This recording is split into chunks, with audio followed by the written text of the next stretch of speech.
Muy buenas tardes, bienvenido a un nuevo programa de Ojo al Charqui. Hoy tenemos dos grandes invitados. Primero estará con nosotros Ana Vera, que está ahí en la pantalla, ¿cierto? Eh, es parte de la Mesa Social de Salud de Quellón y también pertenece al Partido Comunista. Eh, y posteriormente estará con nosotros Nicolás Hurtado, trabajador social, y vamos a estar hablando sobre soberanía alimentaria. Él se desligó, digamos, de trabajar para privados y para el sector público, y se dedica 100% a la agricultura, así que vamos a estar hablando sobre eso. Bueno, comenzamos con Ana Vera. Muchas gracias por aceptar la invitación, Ana. Hola, buenas tardes. Yo agradezco la oportunidad que me dan para poder explayarme un poquito sobre los temas que hoy día nos están afectando a todos transversalmente. Claro, está muy, muy álgido, sobre todo por las cifras que se entregaron de los muertos, de cómo se contaban los muertos. Hace tiempo Alejandra Matus denunció que existía digamos, un conteo que no se estaba llevando a cabo de buena manera, presentó datos, ¿cierto? Y eso generó mucha preocupación en todos, la verdad. ¿Qué te parece a ti que tener un gobierno que pareciera que siempre está jugando con las cifras? También aparecieron datos, incluso hasta en la televisión, de cifras de un día para otro que eran cambiados. ¿Cómo se puede enfrentar a una pandemia teniendo esta desinformación y esta manipulación de datos, Ana? O sea, yo creo que una situación como esta y otras no se pueden enfrentar mintiendo. Y mintiendo desde el principio, digamos, cuando se planteaba ya la llegada a nuestro país, se dijo que nuestro país estaba preparado incluso para asumir 400.000 contagiados. Yo no sé si ustedes se acuerdan.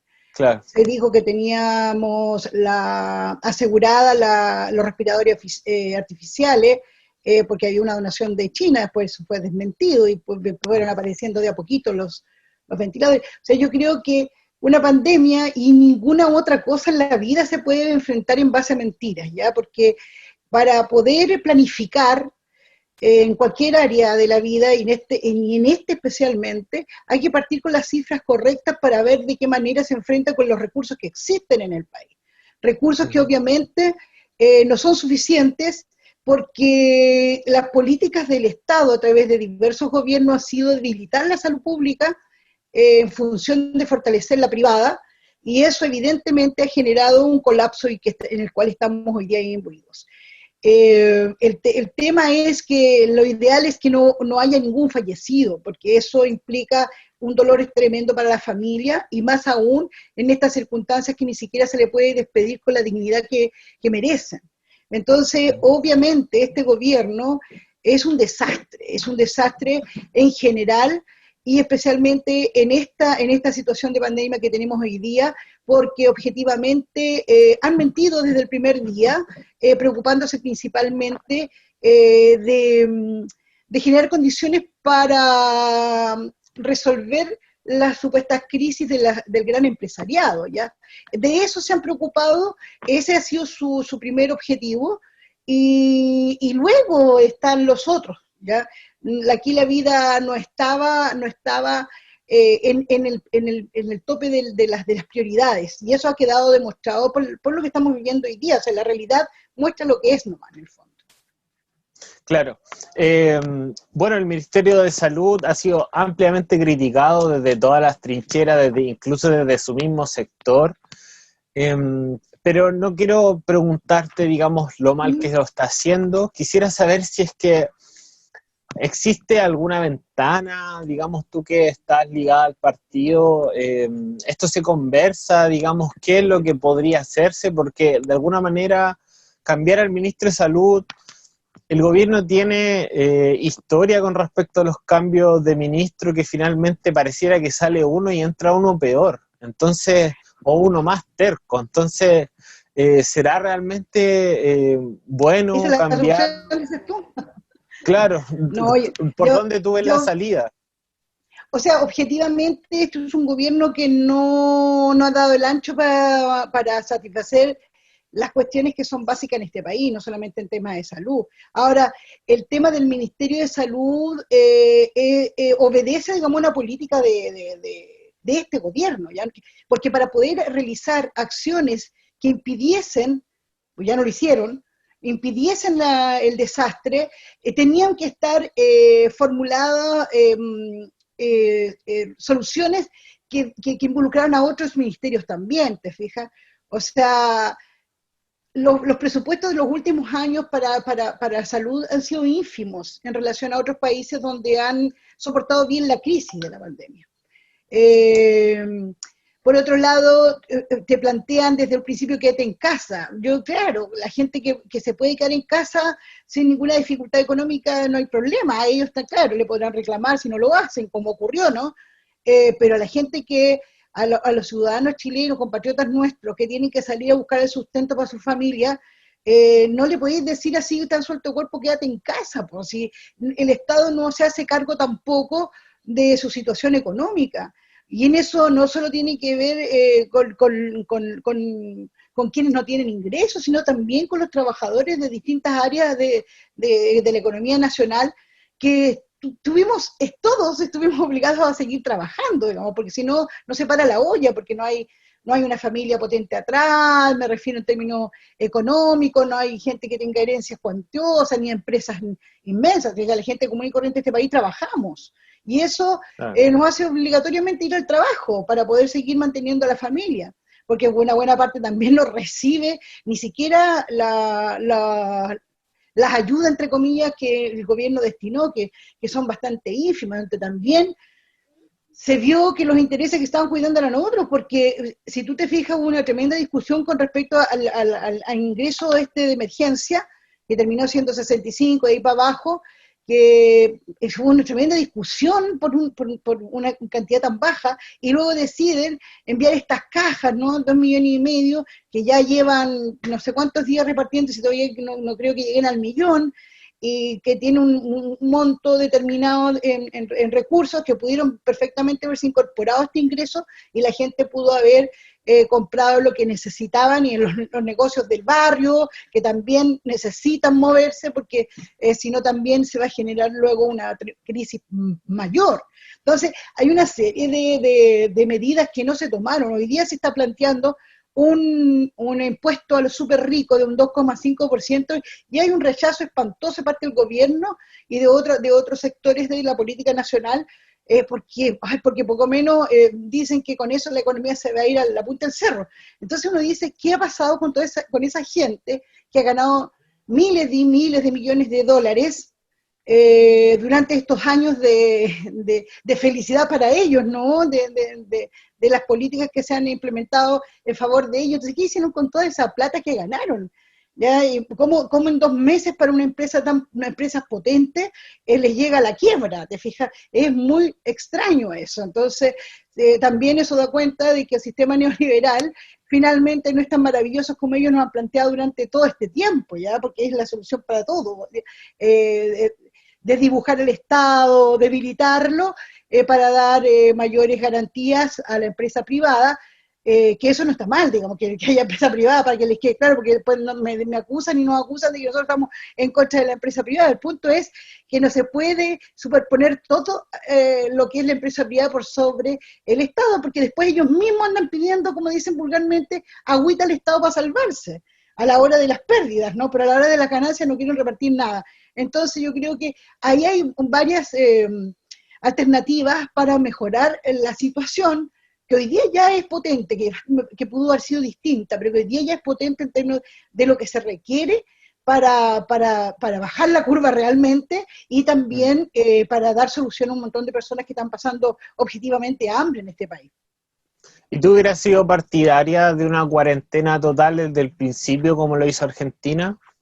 A ver, yo no tengo conocimiento de medicina, ¿ya? Pero lo que ha sucedido, lo que yo he estado leyendo en otros países, incluso algunos que detestan otros países, digamos que lo encuentran último de terrible, que hay dictaduras, poco menos, y no sé qué más, y un montón de cosas que repite la gente, en esos países, la verdad de las cosas es que se aplicaron medidas que objetivamente hoy día lo tiene una institución absolutamente distinta a la nuestra. ¿Ya? Estaba leyendo cifras donde en Cuba, ponte tú, hay 83 muertos, ¿ya? Con el mismo tiempo, y ahí hay alrededor de 11 y tantos millones de habitantes, y tienen menos de 1.000 infectados, un poquito más de 1.000 infectados, ¿te fijas? Entonces, y nosotros estamos por solo 120.000, y ahora con esto de mostrar las cifras reales de fallecidos, hoy estamos en una situación espantosa.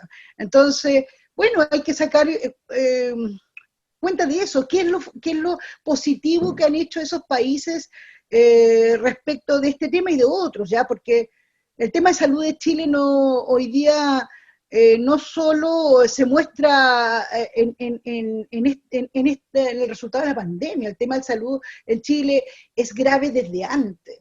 O sea, si tú te fijas, se dijo que este mismo ministro, hace unos años atrás, dijo que había terminado con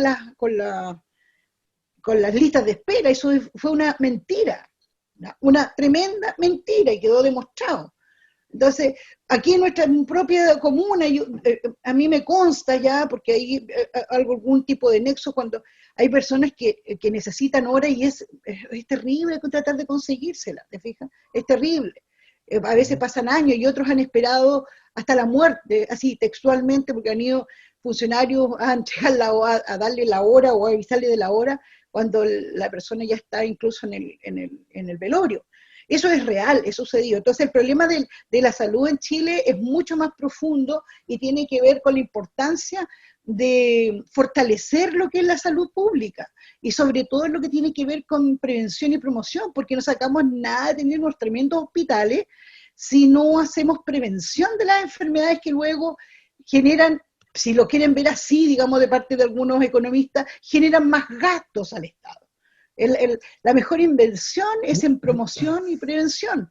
Y eso es lo que debería preocuparnos. O sea, yo estaba leyendo lo que hicieron otros países, y lo que hacían era hacer exámenes PCR, muchos exámenes PCR, y daba lo mismo si estaba enfermo o no estaba enfermo. O sea, ahí en un sector determinado, un territorio determinado, había un contagiado, se hacían cientos de PCR. Y de esa manera tomaban decisiones respecto a las cuarentenas, de cuántas las personas que tenían podían o no salir, y una serie de otras medidas.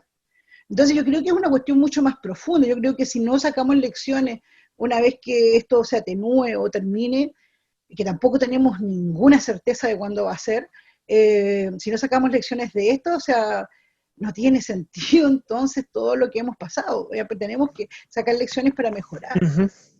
Bueno, te cambio la pregunta entonces. Ya.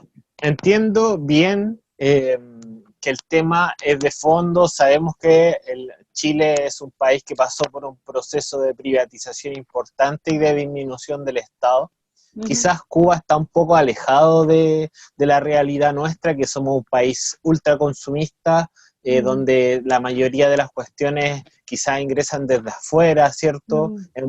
Está abierto al libre, entre comillas, al libre mercado, pero por eso te preguntaba por Argentina en especial, porque Argentina, digamos que lo tenemos al lado, es un país mucho más industrializado, puede ser una comparación más cercana, sí, no tanto. Bueno, no tan industrializado ahora, porque claro, igual también Argentina sufrió un proceso fuerte de desindustrialización propia, digamos, ya, y que también optó por la generación de ingresos desde mercados extranjeros. Cerraron un montón de industrias en Argentina, no nos olvidemos de eso. Sí, por supuesto. Y acá igual, se han cerrado un montón. Claro. Sí. Y bueno, pero quiero preguntarte en particular, nosotros ya obviamente Chile optó por otra medida de no aplicar cuarentena y se ha resistido por lo general de aplicar cuarentenas incluso regionales, comunales. ¿Te parece que hoy en día para paliarlo es necesario cuarentenas, digamos, por ejemplo, en las macro regiones más grandes del país y en comunas donde los brotes necesariamente se salieron de control, quizás como lo pasó con Ancud en su momento? O sea, yo creo que bueno, nosotros tenemos la fortuna de tener una barrera natural que es el canal, ¿ya? Ujú. Eso es una cuestión objetiva que ayudó montones, si no yo creo que habría sido desastroso también la situación. Y ayudó que la comunidad se movilizó en torno a la toma de decisiones. Nosotros en Ujú. Quellón, acuérdate que nos fuimos un par de dirigentes con Denise Alvarado y otros dirigentes a solicitar el cierre del aeródromo cuando empezó esto. Claro. Cerramos también y con varios pescadores y Denise también y otros dirigentes el muelle, de tal manera que se tomaran las decisiones de hacer los ingresos con la fiscalización debida, porque estaba entrando Ujú. todo el mundo, ¿que te acuerdas? Y después Sí, incluso se hizo una barricada ahí a la entrada de Quellón, y afortunadamente también de parte de las autoridades locales se tomaron decisiones como poner una barrera sanitaria que no contaba con el apoyo de la Seremi de Salud, recuérdenlo, ¿ya? Y sí. que no Y tiene, eso fue iniciado en Chacao por la Junta de claro, Vecinos. por la gente, claro, de la Junta de Vecinos de la localidad de Chacao. Sí, Ahí estaba Andrés Ojeda, me acuerdo claro. perfectamente, tuvimos conversaciones con ellos también en ese momento. Mm. Entonces, eso hizo de alguna manera presión para que se tomaran las medidas que han de alguna manera ayudado a que no sea más expansiva la pandemia en nuestro territorio, ¿ya? Eso fue muy importante. Ahora, Ujú. eso da cuenta también lo que sucede en Cuba, es que tampoco escuchan a las comunidades, no escuchan a las comunidades y cada cual de nosotros conoce su territorio, sabemos cómo nos movemos, sabemos lo que es que sabemos cómo se mueve, en qué área se mueve, cómo convivimos, digamos, sabemos eso, sabemos qué cosas son las positivas que tenemos y también otras cosas negativas. Entonces, en ese contexto también uno da opinión respecto de lo que conoce, entonces eso, eso da cuenta que las autoridades no escuchan a los dirigentes, no todas, pero Claro. la mayoría no escucha a los dirigentes. Bueno, en ese momento los alcaldes se reunieron para solicitar que la barrera también se implementara, obviamente entendiendo que la gente estaba sumamente preocupada y entendía que la isla no tenía ningún contagio y, digamos, la barrera sanitaria en Chacao era fundamental. Eh, Exacto. pasando a, ya que estamos hablando de cuestiones más centrales, Ujú. preguntarte por cómo has visto tú al intendente en esta labor, digamos, el Álvarez, el concejal de Castro, decía una labor Julio. triste, la verdad, sí, Julio Álvarez, decía que era una labor triste la que había realizado el intendente, entendiendo que la gente de acá, incluso la gente que gobierna, digamos, el mismo alcalde de Castro, que es parte, o sea, De su coalición. claro, es parte de la derecha, incluso él estaba molesto con el gobierno y entendía que la situación de salud acá era mucho más compleja que la que podía vivirse en otros lugares. Claro, Preguntarte cómo ves tú al intendente. por eso te digo, o sea, no hay que ser muy inteligente ni muy conocedor, digamos, para saber que nosotros estamos en condiciones desfavorables, no solamente en términos geográficos, sino también y objetivamente más desmedrada nuestro sistema de salud, nuestra red de salud. Nosotros tenemos Claro, una capacidad mínima para poder atender pacientes de urgencia, y no solamente en términos de la pandemia, ¿ya? Sino que sí, en general en el día a día lo que hay es mínimo. O sea, y lo que tenemos aquí en que yo lo conseguimos peleando, todo el mundo lo sabe. Entonces, lo que sucede con el intendente, y la verdad a mí no me extraña, no me extraña porque de partidas ellos vienen de situaciones económicas muy buenas, ya muy buenas, por lo tanto no saben lo que es vivir la pobreza, si además que no recorren, pues si, lo que dijo Mañalich, aunque cuando fuera por salvar a su amigo presidente, es una realidad, ellos no conocen la realidad, ¿ya? Yo creo que pocas veces bajan de Plaza Dignidad, que se llaman ahora la Plaza Italia, que se llamaba antes, bajan a conocer las realidades del país, llegan hasta la Moneda, pero no saben lo que es vivir en la zona sur, menos saben lo que es vivir en territorios como el nuestro, que tienen tantas dificultades de conectividad y de baja inversión de presupuestaria del Estado, ¿te fijas? Porque ahí también tenemos dificultades, porque hay una desigualdad enorme en términos de la inversión que se hace a nivel nacional respecto de la provincia. Y yo sinceramente te digo que no creo que vaya a mejorar con esto de las gobernaciones regionales. Ya yo creo que se va a generar otro tipo de caudillos en el territorio y nuevamente se va a entregar a quien sea de su ¿No, sector. Creo no te que gusta la idea de elegir a los gobernadores? en lo personal, esto es una opinión personal porque mi partido tiene otra, pero en lo Ujú. personal creo que más elecciones no te garantizan democracia.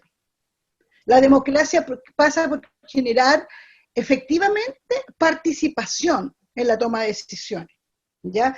Y nosotros tenemos diputados, tenemos cores, tenemos gobernador, tenemos intendente, dos instancias las cuales no se eligen y otras dos que sí, pero resulta que tú ves que no hay mayor incidencia en términos de la toma de decisiones, en términos de la inversión a nivel regional me refiero, y esto no sucede solo aquí, sucede en otros lados. O sea, le dan más a quienes son de su sector sin pensar en que las comunidades, la mayoría de la gente ni siquiera milita, y esa es la verdad, y necesita soluciones, ¿ya? Y no se trata aquí de que el Estado nos dé todo como nos dicen y nos caricaturizan a nosotros, ¿ya? Pero aquí hay Claro. responsabilidades y que tienen que ver con cuestiones que son fundamentales, derechos como a la salud, derecho a la educación, derecho al agua, derecho a tener una vivienda digna y vivir en un medio ambiente sano. Y me refiero al medio ambiente en general. Y esas cuestiones no Ujú. están garantizadas, por eso es que es necesario cambiar la Constitución. Ya muchos dicen que no es, pero yo creo, estoy convencida que es así. Entonces, la función del intendente está también destinada a lo mismo. Y en este caso, Jürgensen, una persona que no tiene sensibilidad social, ¿ya? Que no muestra ningún tipo de sensibilidad y recepción de parte de la opinión de las demás instancias, digamos, en la región, me refiero a autoridades locales, alcaldes, concejales, él no escucha, sencillamente sigue los patrones que están dados desde Santiago y se toman las decisiones en ese mismo sentido. Y eso lo hemos visto porque empezaron a adecuar las medidas en torno a la cuestión económica, y no a la cuestión económica en el sentido amplio, sino en la cuestión económica que defendiese los intereses de los grandes empresarios nomás. Ana, y Y yo no estoy diciendo con eso que hay que ujú, desmantelar la industria, no, simplemente que haya una forma que se pueda conversar, que se haya participación para la toma de decisiones, en tanto se priorice siempre por los seres humanos.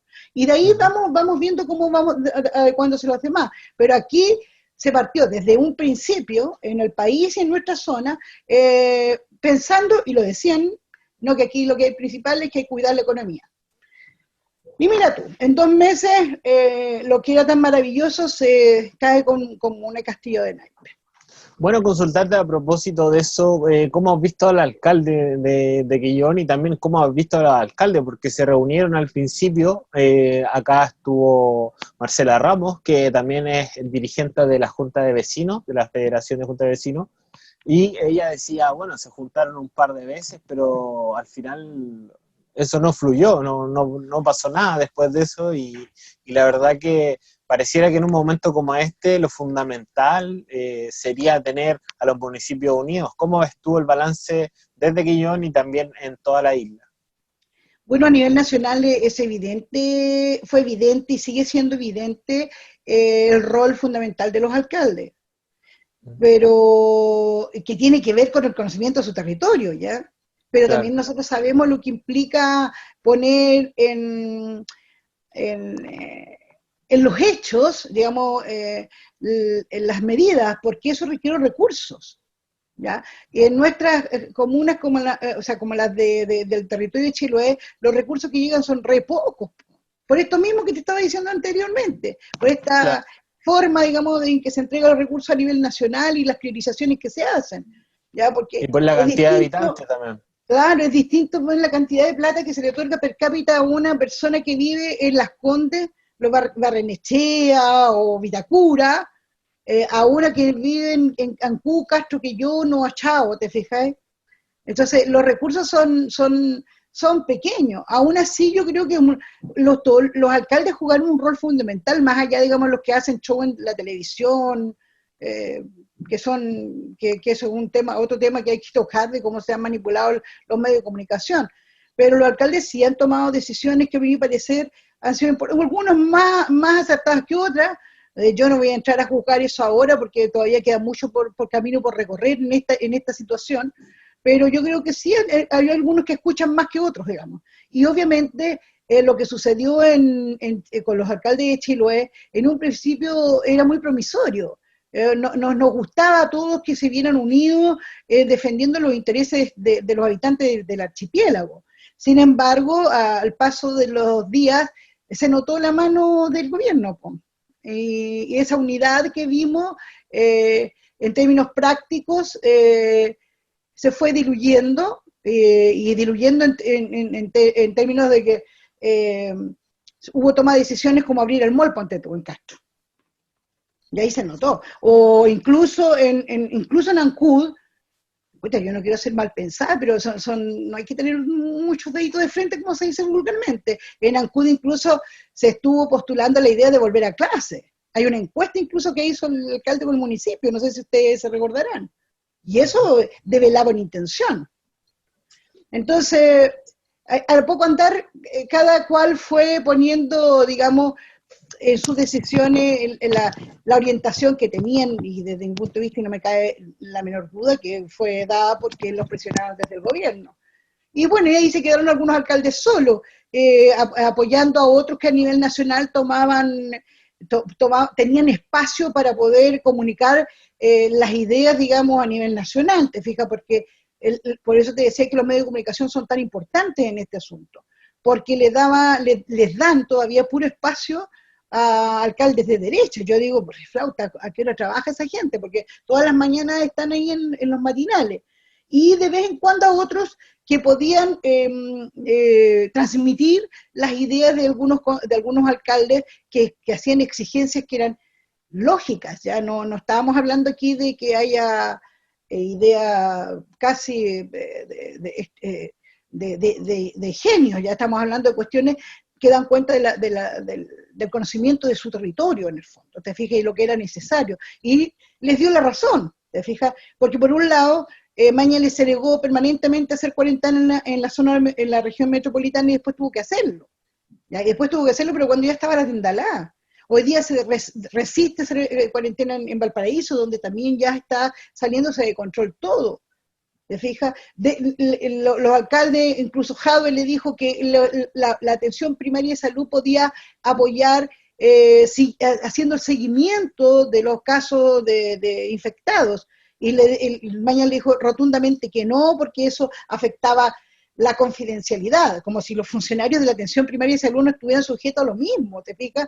Entonces, luego, hoy día va y dice, y le endilga esa responsabilidad cuando ya la cosa se descontroló, y con la merma de recursos, digamos, en los municipios, que va a ser bastante difícil para poder hacer ese trabajo de control de los contagiados. Uh-huh. Se tiene una serie de hechos que objetivamente dan cuenta de que este gobierno no escuchó ni para allá, ni aquí, ya ni en nuestra zona.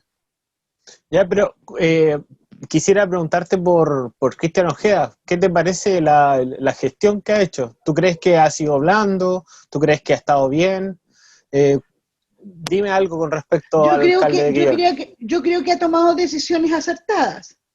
O sea, él escuchó el tema de hacer la barrera sanitaria, que con todas las críticas que le puedan hacer a algunas personas que no saben lo que significa estar parado 8 horas ahí muertos de frío, le critican a funcionarios públicos y dicen que le pagan por eso. No le pagan por eso a los funcionarios de salud pública, de atención primaria. En ninguna parte de su contrato dicen que tienen que hacer barrera sanitaria. Sin embargo, lo han hecho, y creo que es una acción concreta que ha dado buenos resultados, aunque algunos se quejen porque pasó una persona aquí con COVID y sin haber esperado el PCR, pero esa barrera no tiene los elementos en línea para saber quién está en espera de un PCR, eso lo tienen en Chacao.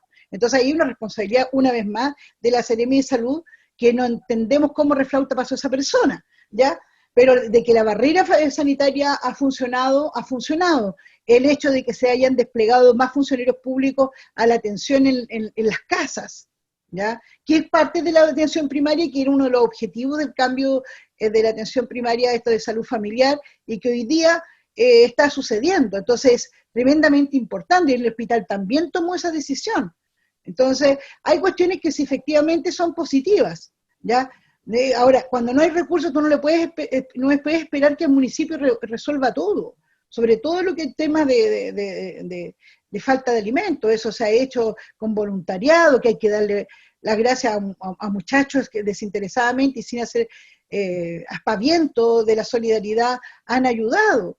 Y otras personas también que han hecho lo propio ayudando a sus vecinos. Eso es una parte bonita de esto, ya que da cuenta de que la gente, hay personas que sacan lo mejor de sí y también hay otras que sacan lo peor de sí en estas circunstancias, pero en este caso, de parte de la alcaldía y de las autoridades o de los directivos de las áreas locales, yo creo que se han tomado buenas decisiones y han habido opiniones como te dijera, que son concordadas con los directivos en caso de salud y también de educación para la toma de decisiones, que ese es otro tema, el de educación, que no sé ahí cómo irá a ir abordando las carencias también que se han manifestado y la desigualdad manifestada, digamos, en la forma en que se ha tenido que asumir este año escolar, donde se ha demostrado que hay un montón de chiquillos, de muchachos, incluso mi hija, te fijas que tiene que hacer clases de la universidad de forma virtual y le están cobrando el arancel igual, a pesar de no estar ocupando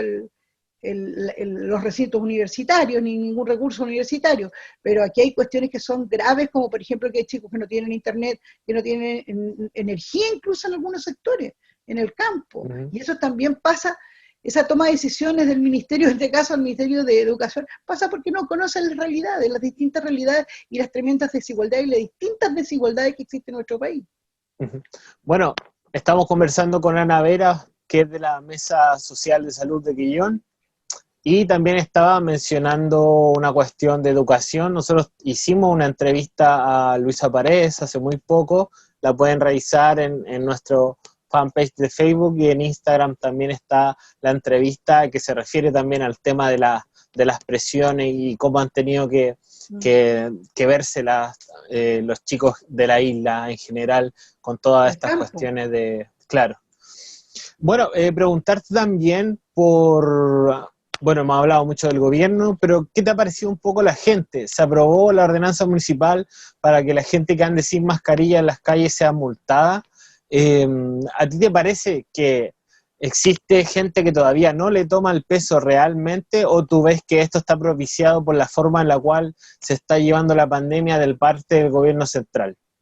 O sea, yo creo que es más profundo que esto, ¿no? que lo que se manifiesta parte del gobierno. Yo creo que hay cerca de 40 años en que se fomentó el individualismo y el egoísmo.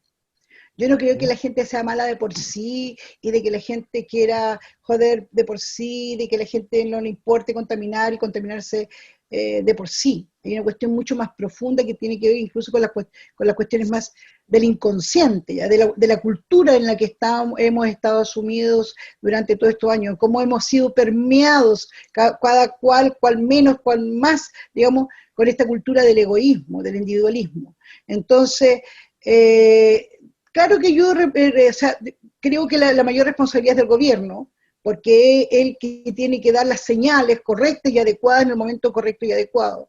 Creo que efectivamente hay responsabilidades individuales, por supuesto que hay responsabilidades individuales, pero uno no puede esperar que la cultura de 40 años cambie en 2 meses. Ni siquiera aparto desde el estallido social, que fue el 18 de octubre. En un par de meses nos vamos a cambiar la cultura en general. Y no digo con esto que todo el mundo sea así. Claro que hay gente irresponsable, pues si no, no habrían atropellado a ese muchacho con cripto ayer, ¿ya? En Alerce. O aquí que en la noche aparecen chocando cercos, ¿ya? En horas de toque de queda. Claro que hay gente responsable, pero eso sí. Es, yo diría que es parte de la creación de la cultura esta. Eso no implica que hay que seguir haciendo conciencia, concientización respecto de que es necesario cuidarnos, porque ahí sí también estamos cuidando a los demás. ¿ya? Ujú. No se trata solo, digamos, de nosotros como individuos, sino incluso con la familia que ya implican otros, y las familias de los otros, entonces, nuestros vecinos, porque si aquí llega a ocurrir que hay pandemia, de partida hay que decirle a la gente, no tenemos camas, y van a tener que salir de aquí de Quillón, y no van a Claro, poder ni siquiera ir a visitarlos, sí. ¿ya? Es así, y es lamentablemente así. Entonces, si lo quieren ver por ese lado, si se llega a enfermar la abuela de alguien que anda corriendo en las noches ebrio, y por X motivo se contagia, va a contagiar a esa abuela, y su abuela va a tener que irse a otro lado. Y el tratamiento en una situación de dificultad respiratoria no es nada agradable, es horrible. Mm. Entonces, Bueno, claro que hay que hacer conciencia, pero yo no creo sí. que sea la responsabilidad primera la de la gente. Para algo tenemos un gobierno, ¿ya? Para algo Ujú. tenemos un gobierno que tiene en sus manos los recursos y la institucionalidad para poder tomar buenas decisiones para cuidar la salud de la gente, ¿ya? Con Ujú. eso no quiere decir que tengan que andarlo apuntando con una pistola o con una metralleta los militares en la calle, pero eso tampoco sirve, ¿ya? Pero, pero para transformar la cultura nuestra que está basada en el egoísmo no bastan 6, 7 meses, ni un año. ¿Ya? Claro. Va a ser un cambio que debe darse con constancia y profundamente. Bueno, la doctrina económica también viene acompañada de la doctrina del rompimiento de la sociedad. Conocemos a Margaret Thatcher y toda la doctrina donde se plantea que el individualismo es el camino para llegar A a la poder felicidad. alcanzar, claro, para poder lograr todo lo que tú anhelas, digamos. Sí, Em, pero las cosas ya se ha determinado que las cosas no hacen la felicidad, pues si no, no tendríamos tantos problemas de depresión en este país, y mucha gente tiene las mejores alternativas tecnológicas, vehículos de último modelo, sin embargo eso ha generado problemas mentales serios, pues si no, no tendríamos tantos problemas de consumo de antidepresivos en este país, y es una realidad, tampoco es una cosa que uno está inventando. El tener de cosas no da consumo felicidad. general, sí, Claro, de consumo general, todo, claro, todo. las cosas no Estamos. dan felicidad, ¿ya? No, yo Ujú. creo que es bonito encontrar la felicidad en la felicidad de los otros seres humanos, que no está dado Ujú. solamente por tener cosas. Hay que tener derechos garantizados, de tal manera que no implique el, el joderse la vida de uno más familiar el que alguien se enferme, ponte tú. O sea, Ujú. no puede ser que sigamos haciendo bingos y rifas, ¿te fijas? Claro, claramente. Porque si no, Preguntarte, que manden a hacer rifa y bingo a lana hoy día, pues a la TAM, ¿o no? sí, sí, Claro. apareció también en el diario financiero algunas quejas de economistas que decían que no había que salvar a empresas que estaban decaídas, que estaban funcionando mal desde antes de la pandemia, no tenía ningún sentido, obviamente. Preguntarte, Ana, por la mesa, ¿en qué está la mesa? Sabemos Ahí tengo que una buena noticia. Ahí ¿Mm? tengo una buena noticia. ¿Sí? Bueno, nosotros, como yo te contaba ayer, creo, o le contaba a alguien ayer, nosotros no soltamos el asunto de la movilización que tuvimos en 2013 como pueblo, ya como pueblo entero, por la muerte de dos mujeres valiosas de nuestra comuna que se fueron por no tener condiciones de salud adecuadas, mínimas, ya que se Claro. fueron de las vidas de sus familias y de la vida de nuestra comunidad. Entonces, desde ahí nosotros, se apagaron las barricadas y seguimos trabajando. No todos, pero seguimos trabajando, ¿ya? Y yo tengo que darle una buena noticia a la comunidad porque no, el centro de diálisis lo conseguimos hace un par de años atrás con un par de turnos, y que eso atende a varias personas de nuestra comuna que ya no tuvieron que ir más a Castro a hacerse este tratamiento tan invasivo, ya tan terrible, que son 3 veces a la semana de viajes donde se pierden 3 días y con dolor, digamos. Entonces, seguimos peleando por otro turno, y bueno, la buena noticia es que nos informaron que el 7 de julio se abre el otro turno, de tal manera que la gente que está yendo a Castro en este momento a atenderse pueda hacerlo en Quellón. A nosotros sí lo que nos preocupa es que las enfermedades que provocan la necesidad de este tratamiento se siguen expandiendo. Ya la diabetes es una enfermedad silenciosa que ataca fuertemente, y eso tiene que ver con la prevención. Entonces, por eso nosotros insistimos que hay que fortalecer la atención primaria, porque si no podemos tener un tremendo edificio con un montón de camas para hacer el tratamiento de diálisis, y eso no es la solución.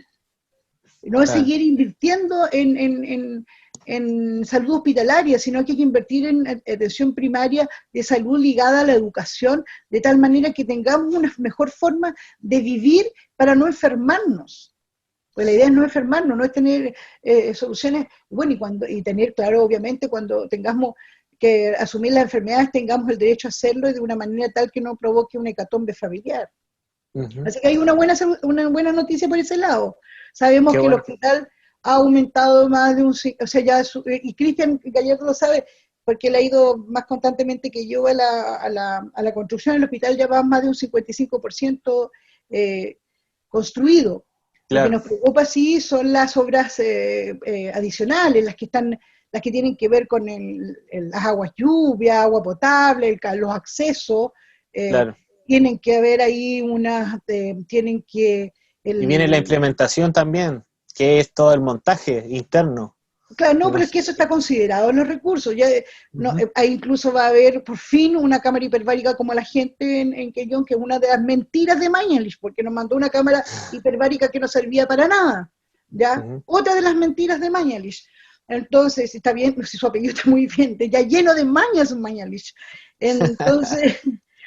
Entonces hay cosas que son importantes, pero nos preocupa porque a nosotros nos dijeron, en una de las reuniones que tuvimos con la gente del Ministerio de Salud, la última, donde vino un subsecretario, que no me acuerdo de qué área, que el hospital tenía que estar funcionando cuando estén las obras complementarias listas, y eso es muy preocupante porque este gobierno no ha avanzado nada en lo que es las obras complementarias, que es decir, el ensanchamiento de la calle, Avenida La Paz, que eso pasa por hacer expropiaciones, que tampoco se han hecho nada, la inversión en términos de las aguas lluvias, de agua potable, todas esas cosas no se han hecho, no hay ningún avance.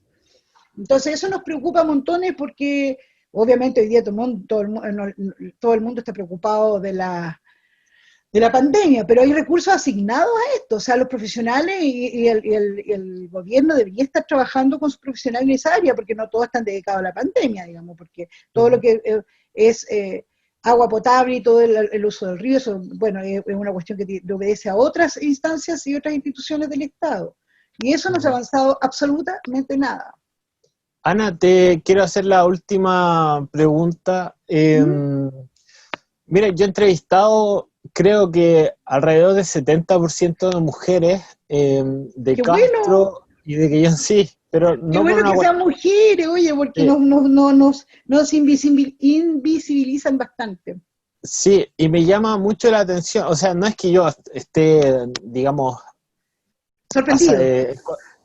escogiéndolas por ser mujeres, sino que simplemente son personas activas políticamente, pero me llama mucho la atención que en Quellón no hayan mujeres ni en el Consejo, ni en Castro creo que tampoco hay en el Consejo. Creo que hay 2 mujeres concejales en toda la provincia, en 10 comunas. Y todos todos los alcaldes son hombres, todos los coris son hombres. ¿Y qué sucede ahí? Hay gente que no está postulando. Yo desconozco la última elección acá, porque vengo desde el norte, pero ¿cuál es tu percepción de eso? ¿O es por el machismo que dices tú? ¿O falta sí. mujeres? No, yo creo que una buena parte de las dirigentes sociales, y una de las cuestiones que hemos planteado siempre, en todas las organizaciones sociales son mujeres. Si tú vas a los centros de padres, no sé si tendrás hijitos, pero si te vas, si cuando vayas, ¿tienes hijitos? No. Ya, pero bueno, pero pero fuiste alumno. Sí. Y por lo tanto sabes que en la mayoría de los centros de padres, generales y de curso, la mayoría de las dirigentes son mujeres. Sí. Y la mayoría de las asistentes a las reuniones son las madres. Sí, sí. En las juntas de vecinos ocurre lo mismo. La mayoría de los socios o socias son mujeres. Y la mayoría de las dirigentes son mujeres. ¿Y qué sucede? ¿Por qué no se ve reflejado eso? Ahora, yo creo que eso a nivel nacional está cambiando. Lamentablemente aquí no.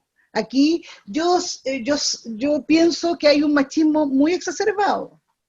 Muy exacerbado. Y lo otro, en el caso mío, por ejemplo, tú seguramente vas a consultar, yo he sido candidata varias veces, y yo tengo varios pecados más, ¿ya? En lo personal yo tengo el pecado de ser mujer, independiente, que no depende de nadie, que no está dentro de los cánones, y por otro lado soy mujer de afuera, porque yo no soy chilota, yo vengo de Valdivia, pero hace 22 años trabajo aquí, Claro, y peor aún, el colmo de los males soy comunista. claro, Como si eso fuera, digamos, algo terrible, ¿te fijas? Porque bueno, también sí, no obedece a la cultura. Las tres cosas que te he dicho tienen que ver con cosas que son culturales. Pues tenía el machismo, el chauvinismo y el anticomunismo. Entonces, claro, mala mezcla, pues, mala mezcla en el caso mío. mala Ahora, en mezcla, el caso de los demás tenía el chauvinismo y tenía el machismo también. Pues. Mucho claro, machismo. Ya, y eso también es responsabilidad de nosotros los votantes. ¿Ya? Ahora, sí, tampoco es que porque ser mujer vas a ser buena, eso tampoco es así. no, para nada, ¿Ya? Porque para, también hay, o claro, sea, representantes que también tienen sesgos y valoraciones del y la, quehacer vota- desde otra y perspectiva, la ¿te fijas? votación es muy baja, Súper, yo po. vi la de los concejales, vi los números y la verdad que es sorprendido porque es bajísima. Y eso también es responsabilidad de los partidos, po, que no Mm, instalan también, bueno, que no educan políticamente, no digo todos, pero buena parte, y que nos dan espacio adentro de sus propias orgánicas a poder dar saltos a las mujeres. ¿Ya? Y no por ser mujeres, digamos, porque también, esto también es como lo que te decía adelante, la relación que hay del conocimiento y la realidad. Si la mayoría de nosotras somos dirigentes sociales, conocemos nuestra realidad, no la utilizamos para mutuo propio, ni hacemos tonteras, te fijas, para poder dar cuenta de nuestra actividad, eh, ¿por qué los partidos no eligen mujeres para poder ser representantes? Ahora hay leyes que han ido cambiando, ¿te fijas? En mi ujú, partido, ponte tú, ya más del 40% del comité central somos mujeres. ujú. Y además, en las listas hace años que siempre vamos mujeres. Ahora, si la sociedad no cambia a la par, es otro cuento. Por eso te digo, son importantes Claro, las leyes porque eso paulatinamente hacen cambiar la cultura, sí, ¿ya? Pero es nosotros un también tenemos proceso que hacer un largo, trabajo ahí. es un proceso largo, digamos.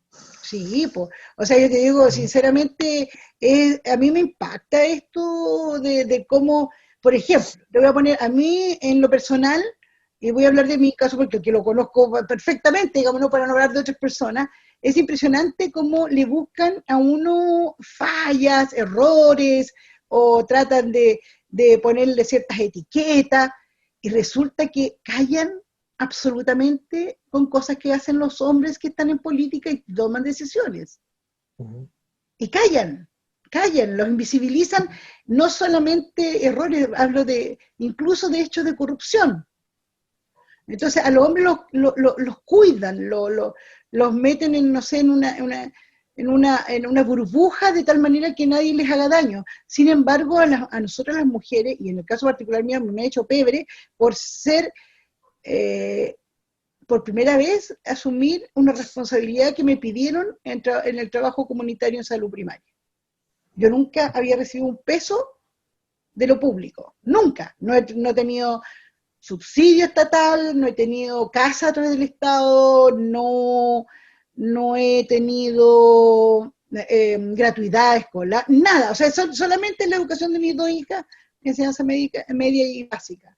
Y el resto todo me lo han bancado con un sueldo ahí nomás, po, ¿ya? Y sin marido, ni nada. Sin embargo, uno las empebre, y hay otros señores que tienen 2 o 3 sueldos, que es de parte del Estado, y nadie les dice nada, po. Tenía un core que recibe sueldo como core y también como funcionario honorario en el municipio, tenía un concejal que tiene dos sueldos y que está actuando legalmente, pero nadie les dice nada, y los cubren. Eso yo creo que tiene que ver con machismo y también con chauvinismo. Ujú. ¿Te fijas? Bueno, sí. Bueno, muy agradecido por tu tiempo, Ana. Ha sido una grata conversación. Ha pasado harto, bueno, pasamos del tiempo habitual, pero creo Qué que buena. es bueno darse el momento para poder conversar y poder analizar la contingencia tanto local como nacional. Así que muy agradecido, Ana, Yo le agradezco a ustedes y me alegro también que hayan visualizado eso de que han entrevistado a un montón de mujeres. Eso Sí. tiene que decirles algo. Uh-huh. Así Sí, que colaborémonos entre todos que esta situación cambie. Yo no estoy diciendo que las mujeres de por sí tengamos que ser, ¿ya? Pero sí hay que dar espacio a que, por lo menos a quienes nos preocupamos de educarnos, de conocer más, de hablar con argumentos, sin descalificar a las personas, sino que dar cuenta de realidades con el respeto debido y también algún tipo de trabajo que es nuestro tiempo, nuestra vida también, que la ponemos a disposición de los demás, porque sabemos claro. que la felicidad va por ahí. Yo por lo menos sé que la felicidad va por ahí. Tú no te imaginas cuando hacemos pequeños logros, cómo me da alegría. Mi hija me dice, ¿por qué vienes tan contenta? Porque yo le digo, porque conseguimos esto. Y porque para mí eso es la felicidad, ya no comprarme un par de zapatos nuevos, ni de la marca X, ni de tener el auto del año, ni ninguno de eso, porque no tengo auto y no voy a tener, sino tener la posibilidad de hacer un aporte en un espacio que haga más feliz a otra persona y que tenga menos dolores, menos tristeza. Esa es la idea de Uh-huh. esto, yo creo. Bueno, Ana, espero que también más adelante nos podamos volver a juntar y poder conversar sobre la contingencia y abierto a cualquier cosa y noticia que la mesa quisiera entregarnos. Así O sea, yo que, lo único que pido es que nos cuidemos entre todos, que seamos sí. responsables, que aportemos lo que tenemos que aportar en esta situación, en este proceso, para salir lo antes posible y salir con una mentalidad distinta, de tal manera que podamos vivir mejor. Así que gracias a Uh-huh. ustedes y cuídense también. Sí, pues, que esté muy bien. Gracias, chao.